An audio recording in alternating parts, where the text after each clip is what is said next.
Canyon, Jamie, Malika, what is it you guys need some support with? Right. For me, I'm having a This hard is just time. Oh, you can go first, JP. oh, I apologize. This is my first time. I just been doing your content, and I saw that you to come on, trying to go around, learn, and I got my notes. So I'm taking notes. So I guess I was just going to sit back and listen because I'm still absorbing your content right now. Awesome. Well, if you have any questions, that's what this call's all about. It's just an open Q&A, open support call. So anything you feel like you need help with, happy to answer it. Um, so yeah, feel free to go ahead and shoot. Canyon, you said there was something you wanted to look at. Yeah. So kind of, I'm trying to figure out like the difference between having like being able to keep my authority when I'm going through my call and trying to be empathetic as well. And then I just wanted to hear your take on that. You said keeping authority when you're going through your call. Yeah. So I'm not losing control of the call. Um, why do you think you're losing that? Tell me what's exactly happening. I think what's happening is I kind of get wordy with my questions, and it's not like I know. It's not like I don't know what questions to ask. It's kind of like it takes me a minute to process the questions by the time I'm saying it, like over explaining. I missed the last part. You said by the time you asked the question. Right. Like when I when I plug in the question to ask, I'm like over explaining it too much, and then it's like, does that make sense You, or no? I got no. You just cut out. I can barely hear you. Oh, my bad. My bad. I'm in a different location today. I'm in a coffee shop, so it's kind of hard. Yeah, your mic is just kind of in and out. So you're saying by the time you ask your questions, what's going on?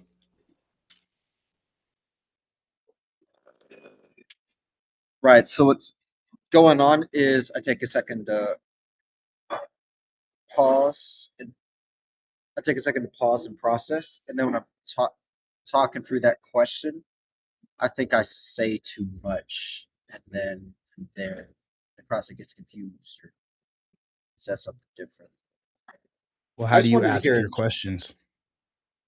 general. First I try to like I do a bit of active listening, recap what they say very quick, and then I go like acknowledging what they said, and then go to the next question. No, but you said you say too much when asking questions. So how do you actually ask your questions? Why do you think you're saying too much?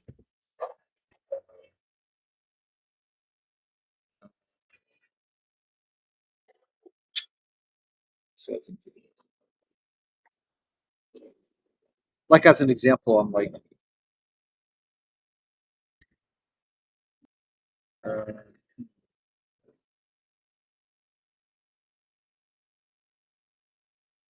so I kind of say like the problem, like if the one guy's like having like oh an energy problem, it's like oh it looks like it looks like they're having like energy there, and then kind of go into the question, where it's kind of like well tell me more about how that energy is affecting you there.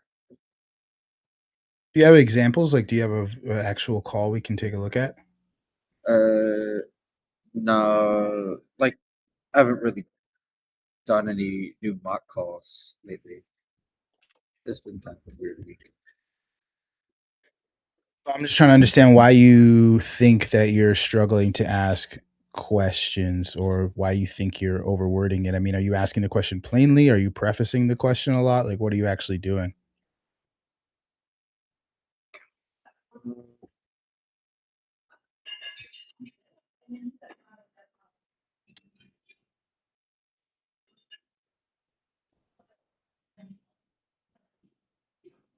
You there? Actually, yeah, I'm here. Actually, I'm not really sure to be honest, Ty. I'm not really sure.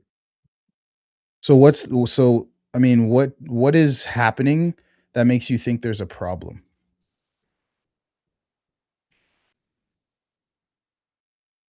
Or are you just like feeling like there's a Might just problem? be it might just be a feeling. Cuz like our cuz if we're looking at a problem, there has to be some kind of outcome that's negative and then we want to say, okay, well, what's causing this negative outcome? And then that's how we identify the problem.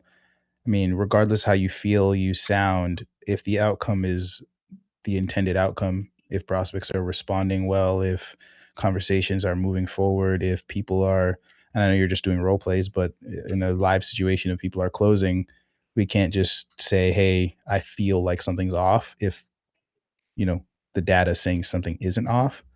So are you asking a question and people are like not responding well? Are people not understanding your question? Are people like what's actually happening? What's the negative outcome that's happening? Or is there not one and you're I think just I don't think there. feeling off You about know, it? when you say that, I don't think there is one because they are when they do go deeper. When I go ahead and ask the question, so it's progressing in the right track. So it might just be a feel. Like, it Okay. might just Cause be a then hunch. cause what happens, and it's dangerous to go that route, because what happens is we have a feeling of a problem which is made up, and then we give a made up solution to a made up problem to something that was never a problem, and now your whole process is all switched up for no reason. You know what I mean? So I just gotta catch myself like, hey, this is not a real problem.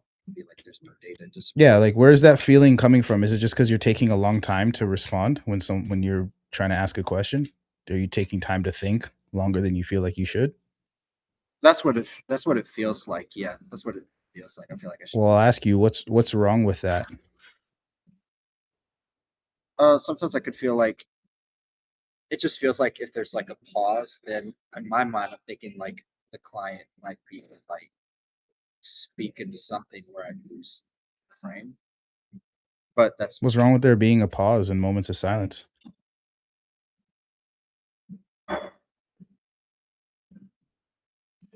like you know there. You're right. There There's isn't a nothing problem wrong there. with it. If anything, it's actually better because people that are trying to rush the process, speak too quickly, respond too quickly, have that kind of like chipmunk energy to them, they usually come across as less trustworthy. They come across as too rehearsed, too prepared, too scripty. You don't need to like, I know the media has showcased a lot of salespeople as like quick, respond fast, go, go, go. But that's more of like door to door event sales, your marketing, like infomercial kind of stuff. That's not these types of conversations where you're selling a high ticket product or service. I'm having a more serious conversation where someone's going deep on what it is they're struggling with, what their goals are, what their desires are, those kinds of things.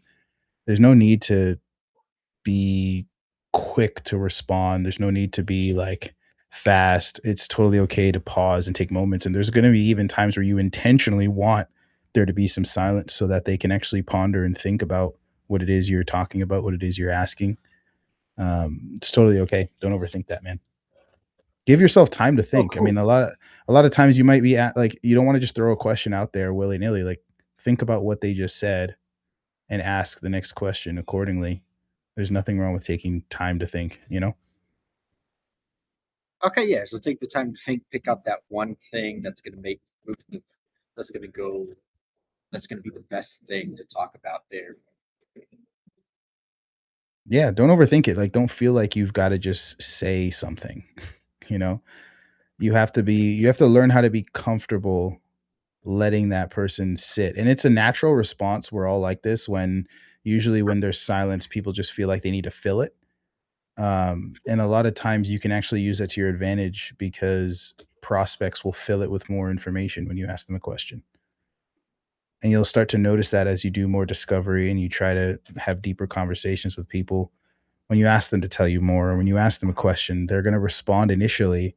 And if you just stay silent for a second and just sit there and just look at them, they'll keep talking. Because they'll feel that same thing you're feeling, and they'll keep giving information. They'll say, "Oh, is this not enough? Oh, did I not? Was that not a sufficient answer? Therefore, let me spill out more information." And that's a good thing. You want more information around what it is you're asking. So, again, you don't have to be the one to fill the air. Let them feel that tension. Beautiful. Make sense? Yeah, makes sense. Cool. What about you, Malika? Anything I can help you with? I don't really have any question per se about like the sales like technique and stuff. I'm just kind of going through the process of like interviewing, and I had an interview today and it went terrible. Like my sound wasn't working, so they couldn't hear me for the first round. It was like a group interview. So I guess I feel a bit demotivated, not demotivated, but just a little bit down about it because I really put in a bit of effort, like practicing it and things along those lines.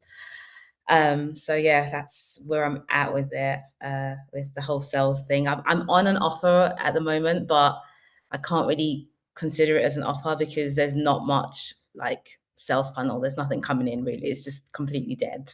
I've closed like one call for them since I've started.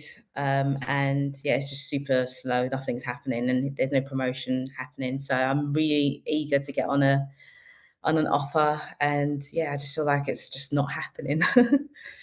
What do you feel like you need to do right now to get on your next offer? I've done a few group interviews where I'm on a like a recruitment sort of situation where they will just place you in places and you have to interview with that actual spot. So I've gone through a lot of agencies, or about three of them, and I've been accepted to all three. Um, I guess I just need to do more interviews and maybe get better at interviewing and just be a lot more confident and comfortable speaking about my experiences and things along those lines. Yeah. Are you consistently submitting applications, applying for roles, reaching out to businesses? Yeah. Yeah. I do it pretty much every day. How's Yeah. that been going? It's okay. I feel like I need to probably do a new loom. I had someone say that it's not really what they're looking for with my loom that I sent forward. So I need to probably shoot a new loom. So I'm going to do that. And yeah, I just need to just keep applying really and just get into interviews. That's it. I think because I'm quite new in the high ticket space, it's quite hard to just like jump in as a closer because I don't really have high ticket like sales like fund like numbers that I can give. Obviously, I'm currently in sales anyway, so I've got that sort of number, but not in high ticket, so it's slightly different. I try to frame it in a way that it's sales is sales, like I'm still closing, but I think people value the high ticket sell. You know, how many closes have you done? How many like stuff like that, and I don't really have that. Right. Do you have a portfolio set up with role play, small calls, that kind of stuff? I've got not a great one. I've got a couple that can work. I tried to shoot one today, but it just wasn't great. So I was like, won't be using that one. And yeah, I've got like a couple that's worth using, I think. Okay. Awesome. Yeah, that's gonna, especially if you don't have the experience, that's gonna be a big help. Yeah. Um, Having a great intro video, but then also having different examples of this is how I close, this is how I pitch, this is how I handle certain objections, this is how I do discovery, and kind of like chopping it up and kind of just like how a graphic designer would have a portfolio of their work, you as a Mm, salesperson having the same thing. that's a good idea. Yeah, I could just make an edit of videos where I've opened, closed, or should it just be one take? Is that what you're saying? One take or like a Well, well, you have variation, right? Like if you're thinking about what would a business owner want to see, mm, well, it depends. Some business owners, they really care about, everyone has their own sales ideology. Some care about objection handling over everything else. They want, like, they just believe that if you can handle objections, that's all you really need. Some yeah, put a lot of weight on a really deep discovery. Some put a lot of weight on how good and clear and crisp your pitch is. So you want to have a little bit of something for everyone. And I would also have a couple full role plays, full calls where you do the works, where you do discovery, pitch, handle objections, and close. But then I would also say, okay, this is how I would handle the spouse objection. This is how I'd handle a price objection. This is how I'd handle a fear based objection. And then I would have clips of, this is just a clip of me doing a deep discovery. And you would have it all kind of organized, whether you're doing it on Rep Select or if you have just like a Google folder, you'd have it organized so that whatever they want to see, they can click in and see exactly that. It's a 10-15 minute clip of you doing a discovery rather than here's 3 role plays, an hour and a half each. Go try to find it. Like, if I care about objection handling and you send me a 1 hour video, now I got to go click through and find it. If I care about your pitch, I got to click through and find it. And then what business owners will do is they'll look at that and then they just won't do it, you know? Yeah. So it's kind of like giving them exactly what it is they would want to see.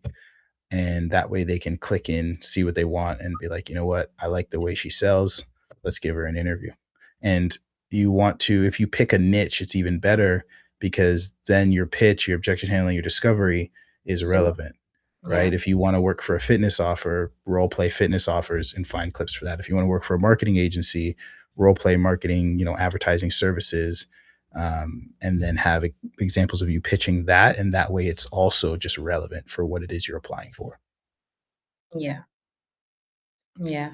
I guess when I came to this space, it kind of sold like you can get a job easily, and it just feels like corporate, having to hunt for it and, putting in the work. So I'm willing to do that. So that's a really good idea. I will definitely have those clips and have it on Google Drive. So it's easy to allocate. 100%. Nothing worth doing is easy, you know? Yeah, you're right. You're right. Lots and lots of benefits of this industry, but unfortunately, we have a lot of people that market it as like this easy, get rich quick, work 1-2 hours a day thing, but that's just not the truth in reality. So yeah, put in the work and you can enjoy all the benefits. Yeah, will do. Will do. Thank you. No problem. What else we got, guys? Any other questions? Anything else you want to go through?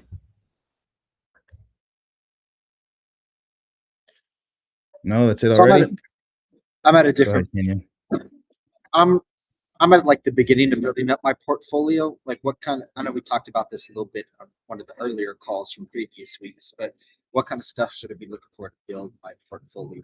Obviously, the intro video and then a bit of a probing video of what other things, or like, how do I evaluate? This is a loading. We'll just start there. But you said you're cutting out. You said what stuff to build out your portfolio? Yeah, like, well, I guess I'm really wondering, like, as I'm doing my mock calls, I don't know what would be good or what's not. I guess as I do them, I can just bring them on here and see, like, oh, this would be a good one to add to the portfolio. Yeah, pretty much. I mean, you bring them here, we'll review them, and you can ask, hey, do you think this would be good enough to put in the portfolio? And I can give you the thumbs up or thumbs down. But so yeah, bring your calls here. We'll review them. Obviously, we'll give feedback on what needs to be improved. But just because there's something to be improved doesn't mean you can't use it. And then we'll go from there. But as for what to put in it, kind of everything I said to Malika, if you're going for a closer role, you'd want to have the different examples of, what business owners might be looking for in a closer. As a setter, same things. You want to think about what are some of the areas where closer setters might struggle. Well, maybe it's getting into the call, right? As a appointment setter, you're usually calling leads that aren't expecting your call. Maybe they opted in for something, but they're not expecting you to call. So when you call, some of the most difficult, one of the most difficult aspects of the conversation is getting past the first initial minute or two to actually get into the triage. So maybe you have a couple clips of you getting past someone being like, I'm just busy right now, or can you call me back later, or what's this about? Or maybe you have a couple clips of you handling that and actually getting into the triage. Then you have a couple clips of you doing the triage. You can kind of add those together because it's all one thing. And maybe you have a couple clips of you pitching the next call. And then maybe you have a couple clips of you handling any type of like pre-triage questions like, oh, is this next call a sales call? What's the price? Those kinds of things. You can get away with having more full calls just because setting calls are 10 to 15 minutes, 20 to 25 at the long end, but you can still clip it up and have some good stuff to showcase there as well. Cool. Thanks, Ty. Cool. Yeah, don't skip out on doing the work of building the portfolio. It's a massive, massive asset for you. And the intro video and role play recordings are going to be, it's your resume pretty much, right? Because at the end of the day, what they're looking for in those role plays is what is your sales ideology? How do you sell? And realistically, the business owner is looking for, do you sell the way I sell or the way I think a good person should sell? Right? How do you handle objections? How do you do discovery? You know what I mean? How do you, what is kind of the word tracks you use when you're handling objections? They're just looking for similarities. They want to see, do you do it the way I would do it? Do you do it in a way that I think would work on my offer? Do you do it the way the top rep that's currently on the offer does it? If the answer is yes, then they'll want to interview you and bring you on.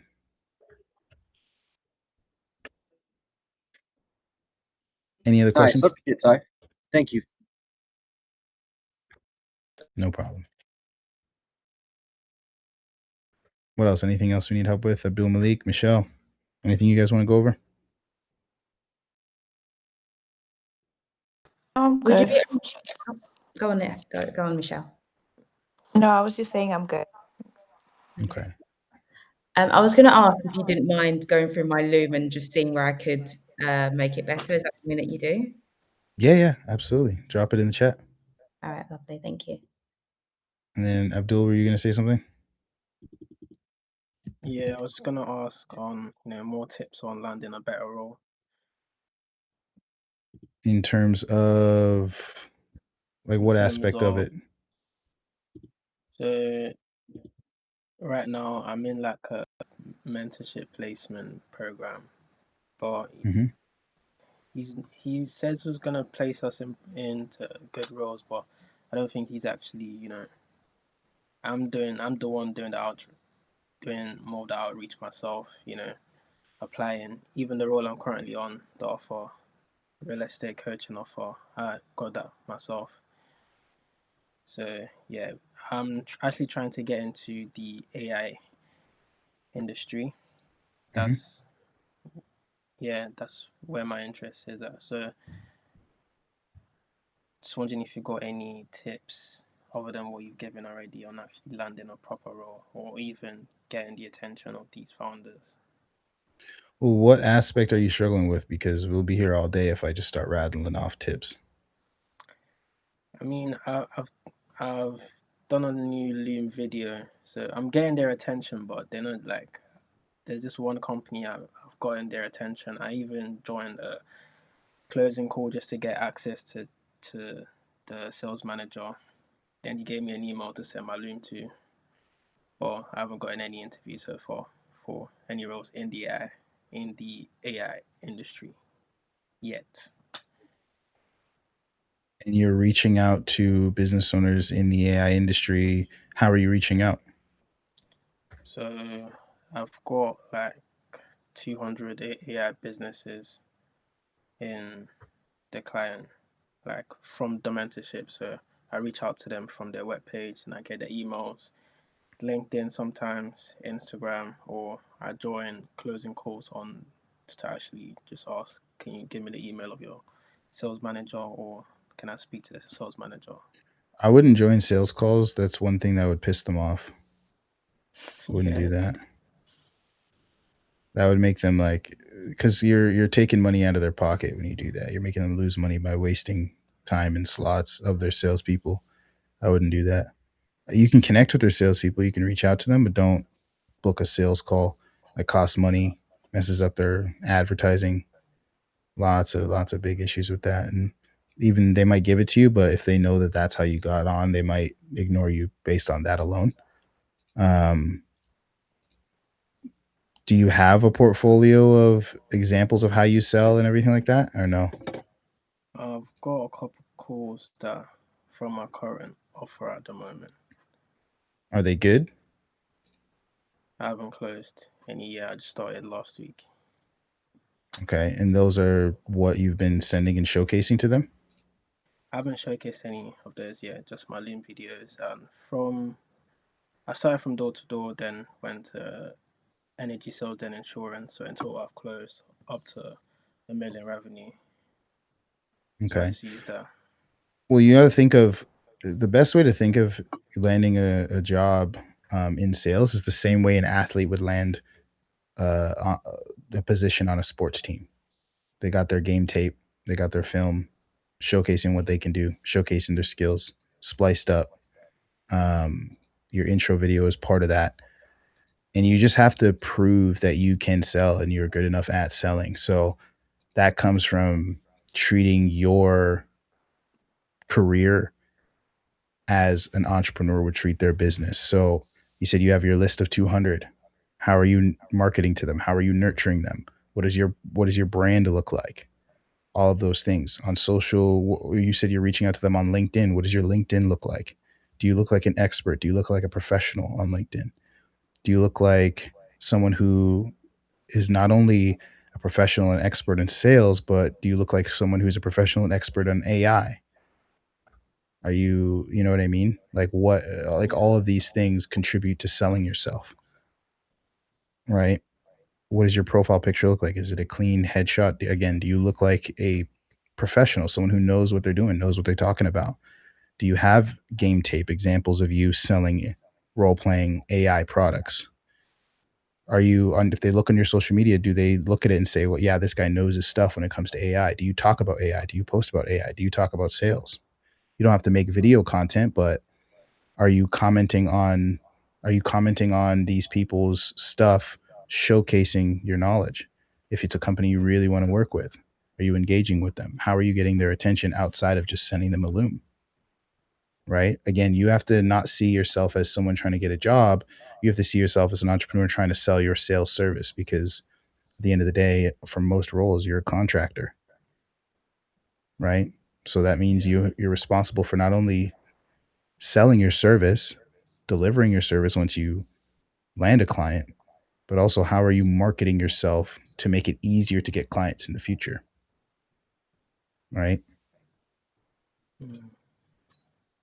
So there's a ton of stuff we can talk about there, and I'm going to be making a lot of content on the Rep Select channel in regards to this, and I have made some on my channel in the past. But realistically, there's a few avenues for this. There's your direct reach, which is shooting them DMs, shooting them emails, giving them calls, applying for roles on job boards and pipelines like Rep Select.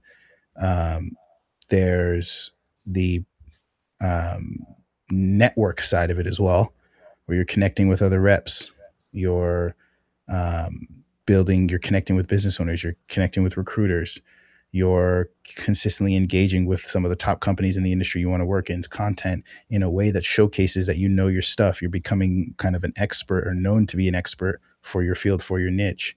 And again, this is just 10 minutes, 2 to 3 days a week that you spend doing this, where you're building your network and you're building your brand. Then there's also the portfolio, which is your body of work. Are you, when you do get on an offer, when you close a deal, are you posting about it? Are you taking screenshots of your tracking sheets? Are you pulling out clips of well-performed calls? Are you role playing to add more clips into your portfolio? So those are 3 things you want to work on simultaneously. Intro video is also part of that body of work portfolio, right? If you have a great intro video, great game tape, great film, track record, which is something obviously you need to get your first good role before you build that. But then once you do, now you're building a track record of tracking sheets that showcase your hardworking, close rates high, show rates good, whatever role you're in. That's the portfolio side. Then there's the brand side, where you're building your network, connecting with other reps, connecting with business owners, connecting with recruiters, having conversations, doing role plays with people, those kinds of things. And then there's the direct apply, where again, you're taking those assets, you're taking the portfolio and you're sending it to people directly. And then the brand does the behind the scenes work that you don't necessarily see, right? Because what happens is business owners, they get your portfolio of work, they get what you're sending them, they look at it, but then they go and they check your brand. And if there's nothing that reinforces it, a lot of times they move on. Can't tell you how many times I get people that reach out to me on Instagram or anywhere. Like even when I was running sales teams directly, managing sales teams, I'd post a job opportunity and people would reach out to me and they would, want to apply, and they're like from like a meme page or something reaching out to me. You know what I mean? Or you check their social media and it's full of just them partying and doing a whole bunch of foolishness. And it's like, well, that's not the level of professionalism that you should be reaching out to me with, right? And that'll lose you opportunities. Even like not even having a proper headshot, for your accounts. Like those kinds of things all matter. You're not branded as a professional. And the reason why it matters is because when you're a salesperson, when you're selling for a company, you're representing that company, right? And you're selling online, therefore you're also representing them online. So when part of what's going to help you make a lot of sales as well is whatever brand you have. Again, you don't need to be on all platforms, but if I'm doing B2B sales, my LinkedIn page matters, right? So these things you want to all have in place and they all feed into each other. That makes sense? Yeah, it does. Thank you. No problem. Let's take a look at this Loom video and see what we can see. Everyone can see that? Yeah. Cool. All right. Profession to me. It's in pretty much sales isn't just a profession to me. It's in pretty much everything that I do. I mean, we all sell. We sell ideas, our visions, and even versions of ourselves to others. Every yes begins with sales. So I figured if we're selling anyways, I might as well be intentional and create profitable interactions, right? I work in medical device sales, and quarter after quarter, I remain top performer within the company. Always. Did it stop sharing randomly? I'm not sure. Did it, like, you guys can't see it anymore? Yeah, can't see it. Okay. Yeah, I don't know why it's just stopped. Share again. In medical device sales, and quarter after quarter, I remain top performer within the company, always averaging at a minimum of 130% over target and only working at a 40% capacity. Now, could you imagine what I could do if the commission was uncapped? And you may ask, but how? Well, I build strong relationship with consultants. I always think outside the box, and I even took the initiative to double sell within the private and NHS, which is something that no one else has been able to replicate. Over the past 5 years, I've closed over £4 million in sales at a target of 3.2 million. What makes me a strong closer is simple. I'm competitive, I'm relentless about sales and growth, and I know one thing for sure, I cannot be outsold. Now, I'm transitioning into high ticket sales, particularly the AI and tech industry. Also open to other opportunities if the partnership aligns and the product makes an impact. Left my name to last, so you remember. It's Monica Shakai. You're busy, I'm busy, but winning waits for no one. So get in contact with me now, not later, and let's close some deals. So very So, cringe. few things. It's always hard to hear yourself talk. That's okay. Few things I want to say is you have good experience, good track record to bring up. It took you way too long to get into what they care about. Yeah. I'm gonna be honest. So what I used to do for a long time is I would coach sales reps, and then I would meet because I was working with have you guys ever heard of closers.io? Yeah. So I used to work there with Cole Gordon, and what we would do is we would train sales reps, and then we would get on a call with the recruiting team, and we would connect with the recruiting team, and we would say, hey, these are the reps that we think are ready to be placed on offers. And we would present the reps and talk about their strengths and stuff like that for the recruiters. And then the recruiters would pull up their profile, and they would go through their profile, they would watch their intro video and all of that stuff, right? And I got to see live how they would watch their intro video, what they thought about it, and all those things that made them make these decisions on whether they were going to interview that person or not.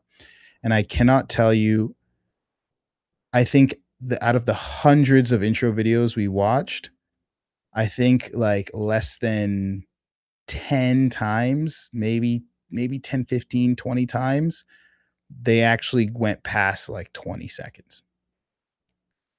They don't watch a whole minute plus. Now, this is different for business owners, of course, but unless there was something very standout, they don't go past like 10, 15, 20 seconds. And the reason why is not because like the intro videos were bad. It was because of what they were looking for. And what they're looking for is communication skills, the look, the setup, presentation, everything like that.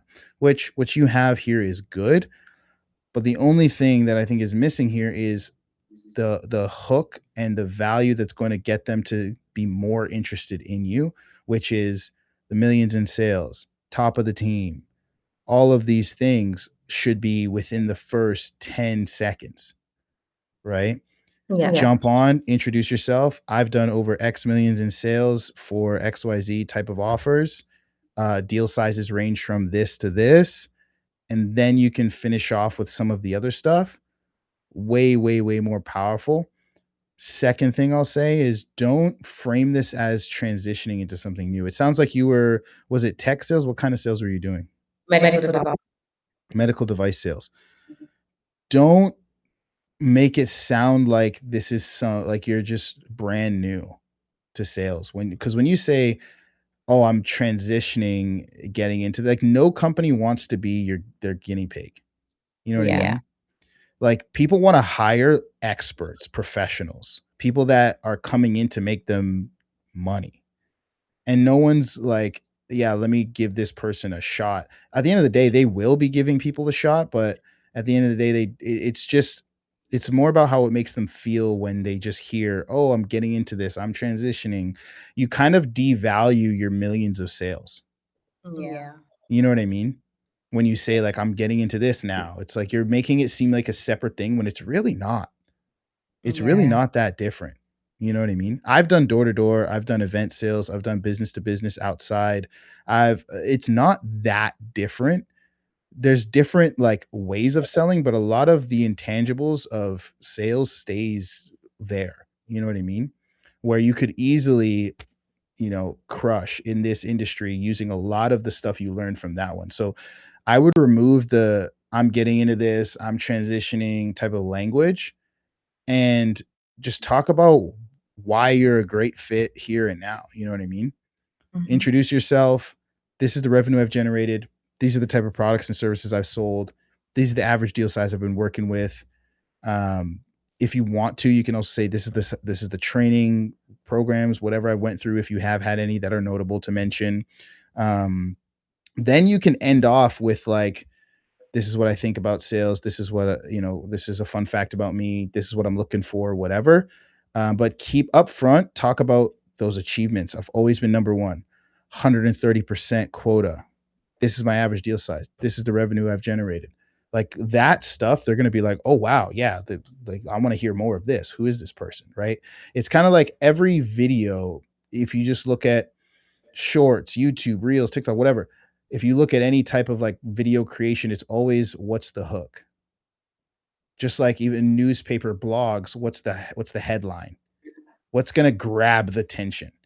And the way you talked about it, pretty much saying like sales isn't a profession for me, like that's not a headline that's going to grab their attention and make them like wake up and listen. And you also have to remember what mindset they might be in when you just send an application. You might be like the 30th intro video they're watching in the last like hour. You know what I mean? And the last thing they want to hear is like, sales is like this for me. They just want to like, are you a killer? Are you a great, like that's all they want to know is like, are you a accomplished rep? Are you going to come in and smash quota and make some money at the company? Right? Like if you're the first one for the day and they've got a fresh mind and they're just clicking on it for the first time, sure. But if not, like imagine if you had 300 applicants with 300 1 to 2 minute videos to watch, you'd probably click first 10 seconds. All right, move on. You know what I mean? So imagine you click first 10 seconds. I've done over 3 million in sales. They're like, "Oh, whoa, who's this? Cool." Especially because out of all the applicants, you're going to be probably one of the ones with the higher revenue generated. So use that. Use Yeah. that. I guarantee out of everyone on this call, you probably have close to probably some of the most revenue generated for a company. So use that. You know what I mean? Use your strengths. Does that make Yeah. sense? Yeah, absolutely. Thank you. No problem. Michelle, I think you had your hand up there for a sec. Yeah, I was just trying to understand something. So how do we then balance a good video for recruiters and then business owners? Because you said this feedback is more towards what the recruiter's mindset and what they want to see. But for a business owner, would that apply as well? Or I say it's the same. All I was saying was business owners might be more likely to watch more of the video simply because Mhm. a recruiter's job is to just like sift through candidates. So they're probably Right. even more like, okay, let me just click, go through. Right. But that doesn't mean it's totally different for a business owner. That's just like the chances of them watching more of it goes up a bit, but it's still the same where they're like, I mean, even less for a business owner actually might just be like, I've got better stuff to do than sift through this stuff. So let me Mhm. just sift through it quickly. Again, all I know is everyone that I've worked with, watch intro videos, 10 to 15 seconds is what they give it in most cases, unless they were really interested in just hearing more. And the thing is, it's not a bad thing because sometimes they're like 10 seconds. Oh yeah, I know I want to interview this person. They make like they want to interview this person within 10 seconds. And sometimes within 10 seconds, they're like, no. You know what I mean? Mhm. Because it's just first impressions. Most people just make their decision quick, you know?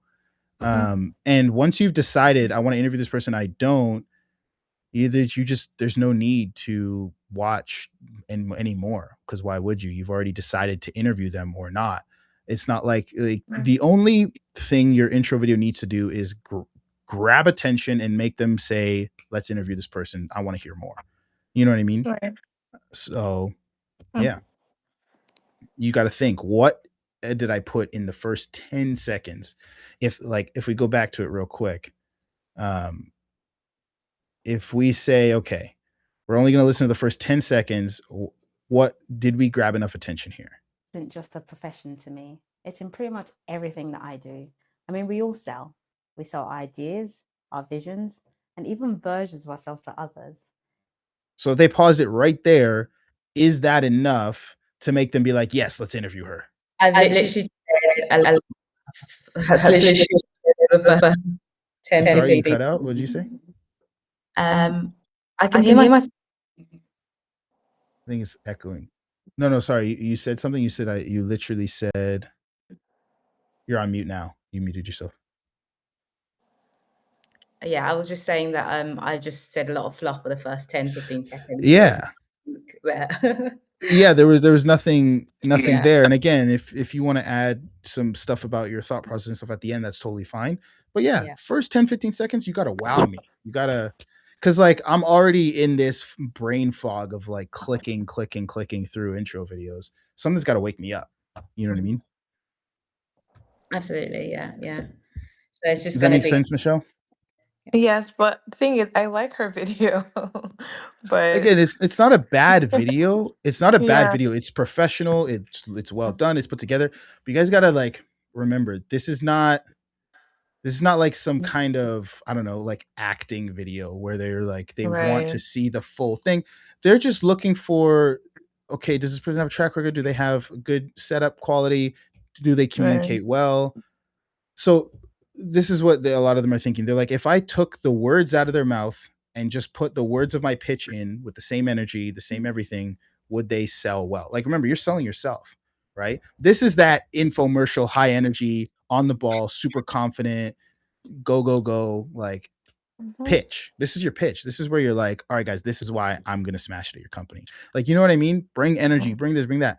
But again, if just put yourself in the recruiter's shoes. If your job was to pick a good candidate and I said, here is 300 videos, go through them and pick the mhm, best one. How many of those videos, if they were all 2 mhm, minutes, would you sit and watch all 2 minutes of? right, You know what I mean? Like Mm. realistically, they're human beings at the end of the day. How many of us would literally sit there? You know, if we take 2 minutes times 300, that's 600 minutes. That is back to back 10 hours straight, no breaks of videos to watch of just people introducing yourself. And if all of them, and imagine if the majority of them start off with fluff of like 20, 30 seconds of like, you know, well, the way I think about sales, or it's like, just tell me who you are and why you're a good fit for this, please. You know what I mean? right, So again, um, we just gotta wow them quick, get that Yeah. attention, and boom, go from there. James, you had your hand up. Yeah, I didn't want to cut the thread here because it's definitely very valuable. I was just curious about if you've seen anything with AI automation agency offers. I'm coming from the marketing agency world, so like I know a lot about what agencies offer and stuff like that. But the trend I'm seeing is like the last even like year or so is like agencies like this, and I'll put it in the chat. What are you asking about them though? Wondering if you've seen just from agency owners or other offer owners on Rep Select, if with an offer like this, are they looking for anything specific? It's something that I don't really understand that much. I mean, I understand AI tools, but like AI automation, I'm not really clear on what it is. Or what if I were to apply for like a closing position for one of these, how that would be different from just like your traditional marketing agency. Well, it's not different. You're selling a service. It's just an AI service. You know what I mean? What would be different? Just the AI aspect. But yeah, I guess it's just another agency. Well, it's just another type of service, right? Your job Yeah. as a salesperson is to sell what the service is. So yeah, you want to understand the service before you sell it, but Right. I mean, at the end of the day, there's tons of different products and services, but what they're looking for in a rep is someone who has a combination of sales skills, but then industry knowledge and understanding, you know? Like, if you don't understand AI, how to speak about AI, how to speak about lead gen as it relates to AI, then maybe you don't want to sell for that thing, or maybe go learn before you sell that thing. But yeah, you want to have some degree of product knowledge of what you're selling, right? But as for what they're looking for in terms of hiring a rep, it doesn't change. Every business owner is looking for someone with sales skills and industry knowledge, right? Like if I'm selling a financial product, I should understand the finance industry, plus understand how to sell and conduct sales calls. If I'm selling marketing agency services, I should understand the types of businesses they work with, what type of marketing they do, why it's important, why it works, how it works, and at the same time have sales skills. And this is what I was telling you before, Abdul Malik, about the brand. If your brand showcases that you have that combination of knowledge, it's going to make it easier to land roles even with less track record. Because again, like if I went to your page, James, and your page was just all about AI and sales, and I wanted to hire you for an AI sale, like an AI offer as a sales rep, I'm going to be a lot more confident in hiring you because I'm like, okay, well, this guy knows AI. This guy clearly knows sales. He's a sales professional. So, I mean, it makes sense to hire him for this, right? Like I was a sales manager for a real estate offer before, and one of the best closers to perform on that offer was a guy who it was about helping people kind of have sort of passive income through owning rental properties. Um, and one of the best closers was a guy who had multiple properties, and he had been a closer on multiple offers before, and he performed well because he understood real estate and he understood sales, right? So, yeah. Got it. Makes sense. Cool. What else you got? Any other questions?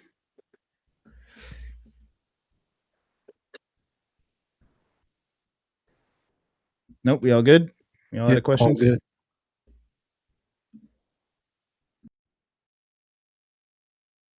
Everyone good then? All right. Well, hopefully this was helpful then. Hopefully you guys all learned something. I'll be dropping the recording in the community, and I will see you guys if you're in Closer College on Wednesday. If not, I will see you guys on Monday. Have a good rest of your day. Cheers, Ty. Thank you. Cheers, guys. you. Later. Thank you. Bye.